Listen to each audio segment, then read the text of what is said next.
संत महापुरुष फरमाते हैं, ये जो अनमोल पल आपको सत्संग के रूप में नसीब हो रहे हैं, ये हमारे पुण्य कर्मों के प्रताप से और श्री राम कृपा से ही प्राप्त होते हैं।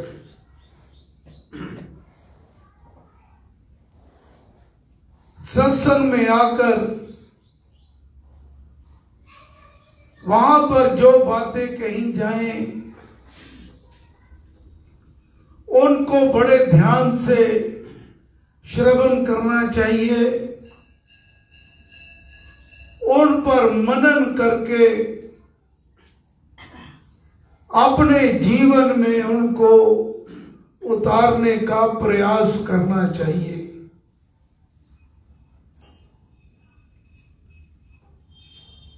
पिछले रविवार से प्रसंग चल रहा है। जितने भी हम यहां विराजमान हैं, सभी एक बात तो है कि जाप पाठ का प्रयास करते हैं, कुछ ना कुछ समय भगवान के लिए देते हैं, प्रभु के नाम का सिमरन करते हैं, गुणगान करते हैं। लेकिन सबका एक ही सवाल है, जब भी ध्यान में बैठते हैं तो मन जो है ये हमें भटकाने का प्रयास करता है, क्योंकि मन बड़ा चंचल है।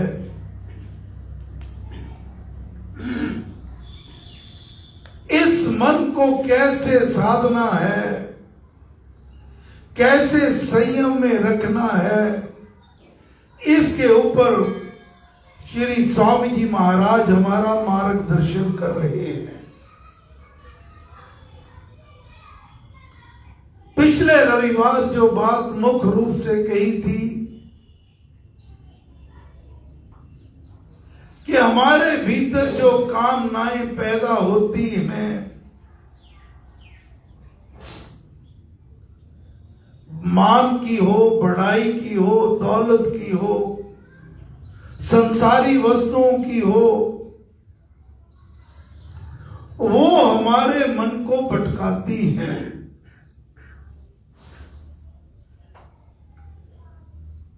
तो भगवान श्री कृष्ण चंद्र जी महाराज ने अर्जुन को निमित्त मानकर, निमित्त बनाकर ये कहा, हे अर्जुन, इन कामनाओं का त्याग करना होगा।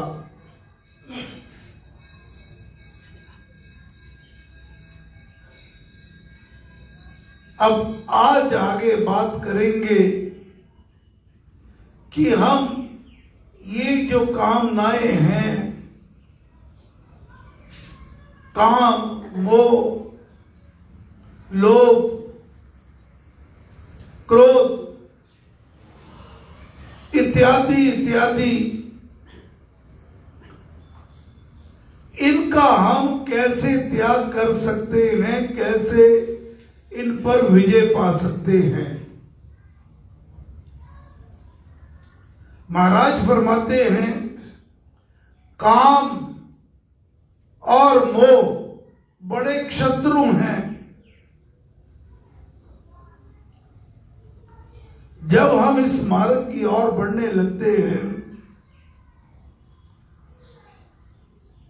तो ये विशेष करके काम, मोह, क्रोध, लोभ, ये भावनाएं हमारे भीतर आती हैं।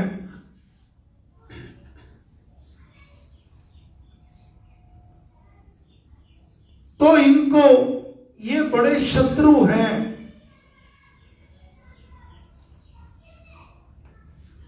महाराज फरमाते हैं कि इनके लिए इंद्रियों को राग रहित होना चाहिए। काम तो हमें करना पड़ेगा, गृहस्थ है, धन भी चाहिए,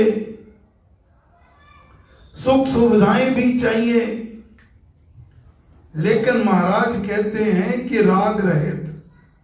राग रहित का क्या अर्थ है? बिना राग और द्वेष के स्नेह और सद्भाव वाला निष्पक्ष और विवेक पूर्ण दृष्टिकोण अपनाना होगा। क्या मतलब? काम काज तो करना है, हाथ पे हाथ धरकर बैठ जाना, किसी के आगे हाथ फैलाना, ये तो कोई बुद्धिमता नहीं है।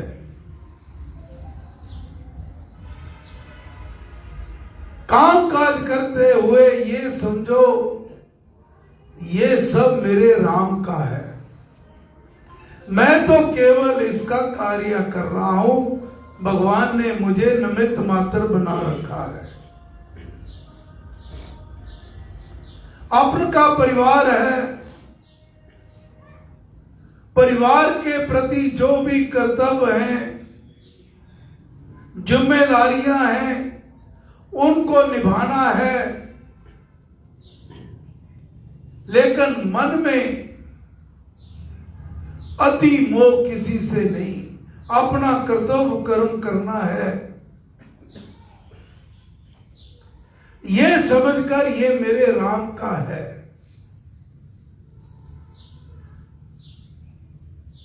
पति पत्नी का संबंध बनता है,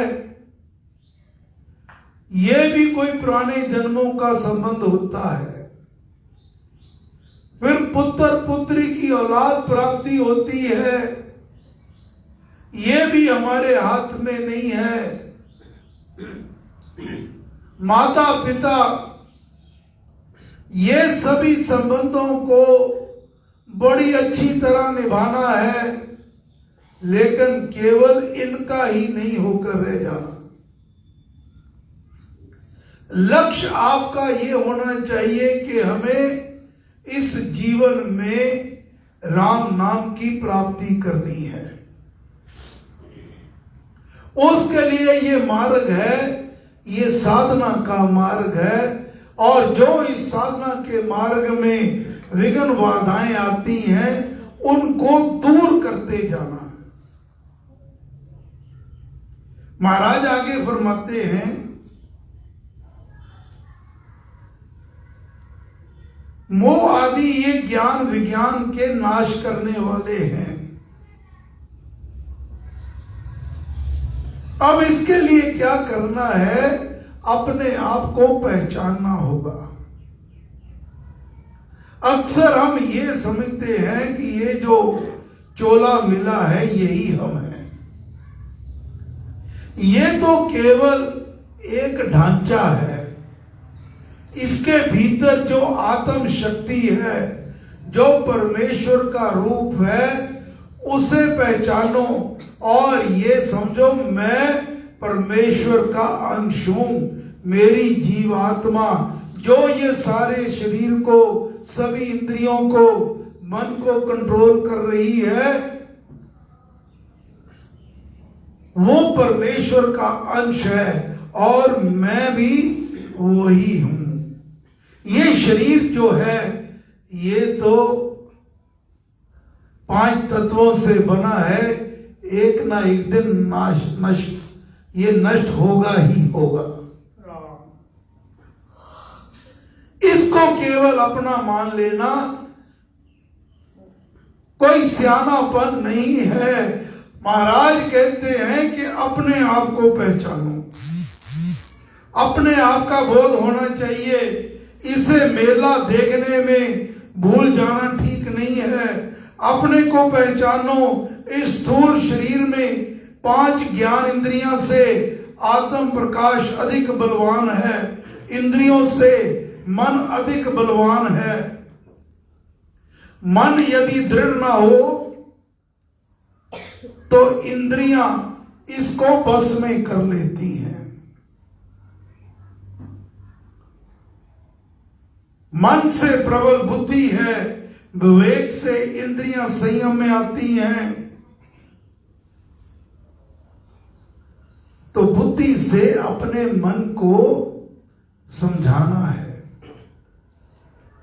महाराज कहा करते, कभी अपने से भी बात किया करो। दुनिया से तो बहुत बातें करते हो, काम काज करते हो, बहुत अच्छी बात है, लेकिन कुछ समय अपने लिए निकालो। महाराज कहा करते, अपने मन को पुचकारा करो। पुचकारना होता किसी को प्यार करना, दुलार करना। मन से अपने आप से बात करो, हे प्यारे मन, तू परमेश्वर का रूप है, तू यहां इधर उधर भटकने के लिए नहीं आया है। तेरा जो असली मकसद है वो तो परमेश्वर को पाना है, किसी दीन दुखी की सहायता करना है।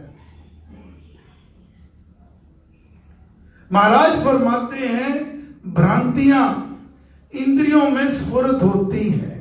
जब हम भटक जाते हैं, भ्रांतियों का क्या अर्थ होता है?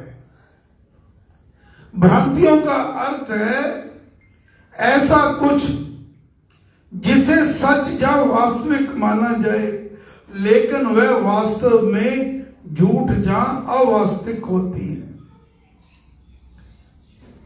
मन ने ये मान लिया, अंधेरे में रस्सी को देख लिया और उसे मान लिया ये तो सांप है मन में, लेकिन वास्तव ये भ्रांति है, मन का वहम है। और कई बार हम इतना उससे प्रभावित होते हैं कि ये हमारी जान तक भी जा सकती है। डर के हमारे प्राण निकल जाते हैं। और भी तरह तरह की भ्रांतियां, केवल इसी को मान लेना, ये महल माड़ियां मेरी हैं, ये धन दौलत मेरा है, ये गाड़ी मेरी है, ये बंगला मेरा है, हम चले जाएंगे, ये हमारा घर यहीं रहेगा। ऐसे ऐसे उदाहरण मिलते हैं। जीते जी आप महलों में जो जाते हो देखने, पुराने इतिहास, राजे महाराजा जब थे वहां किसी की हिम्मत नहीं थी कि कोई वहां उसको छू भी सके। सच ये है, भ्रांति ये थी, और सच ये है कि ये सब स्थायी नहीं है। ये तो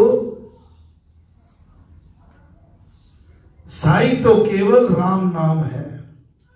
हमारी आत्मा है, शरीर बदल जाएगा लेकिन आत्मा वही रहेगी। आज वहां देख लो कैसे उन महलों में खेल तमाशे होते हैं, लोग देखने जाते हैं, मौज मस्ती करते हैं। जिस घर को पता नहीं कैसे कैसे बेईमानी करके, तरह तरह के तरीके अपना के, गरीबों का खून चूस करके, गलत कार्य से दौलत एकत्रित कर दी, महल खड़ा कर दिया। जब ये शरीर से आत्मदेह बाहर चला जाएगा तो ये शिव रूपी शरीर शव बन जाएगा, और आपके अपने जो पीछे रह जाते हैं, आपकी चाहे पत्नी हो, आपका पति हो, पुत्र हो, बस एक ही बात रह जाती है कि जल्दी करो, जल्दी करो, इसको शमशान पहुंचाओ। तो सच्चाई ये है, महाराज फरमाते हैं कि अपने आप को पहचानो। बुद्धि से भी परे उसे प्रकाशित करने वाला आत्मदेव है। तू रथ का संचालक है, बलवान है। अपने आप से अपने आप को थाम कर कामना को मार। संयम का मार्ग बहुत उत्तम है। मनुष्य को शरीर का शासक समझे, पाप का बीज वहां अंकुरित नहीं हो पाता। अब महाभारत का युद्ध हुआ तो रथ पर 5 घोड़े और उनको उनकी लगाम भगवान ने स्वयं अपने हाथों में संभाल रखी थी और अर्जुन को अपने भगवान पर पूरा भरोसा और वो अपने आप को पहचान गया कि मुझे किसी चीज की चिंता करने की जरूरत नहीं है, भगवान ने मुझे संभाल रखा है और वह विजय को प्राप्त करता है। भगवान श्री कृष्ण चंद्र जी महाराज ने श्रीमद् भगवत गीता में 3 अध्याय में श्लोक नंबर 43 में लिखा है, आत्मा इंद्रियों आदिकों से उत्तम और प्रबल है, इसलिए जगा हुआ आत्मा उनको सुगमता से वश करके कामना को जीत सकता है। इस प्रकार हे वीर, अपने आत्मा को निज चेतन स्वरूप को बुद्धि से भी उत्तम और प्रबल समझकर अपने आत्मा से आत्मा को थाम करके कठिनता से जीते जाने वाले काम रूप शत्रु को तू हनन कर दे, तू अपने चैतन्य भाव से इसका नाश कर दे। आज की बात यही समाप्त करूंगा कि अपने आप को पहचानो, फिर आगे बढ़ो, फिर आपका ये साधना में भी मन लगेगा और आप आगे ही आगे बढ़ते जाओगे। हे गुरु महाराज, हे परम पुरुष श्री राम, हम सब आपकी चरण शरण में हैं, हम पर कृपा करो, मेहर करो, दया करो, हमें अपना आत्म बोध हो, हम अपने आप को पहचान सकें, ऐसी हम पर कृपा करना, मेहर करना, दया करना। जय श्री राम, जय श्री राम, जय श्री राम। सूचनाएं हैं।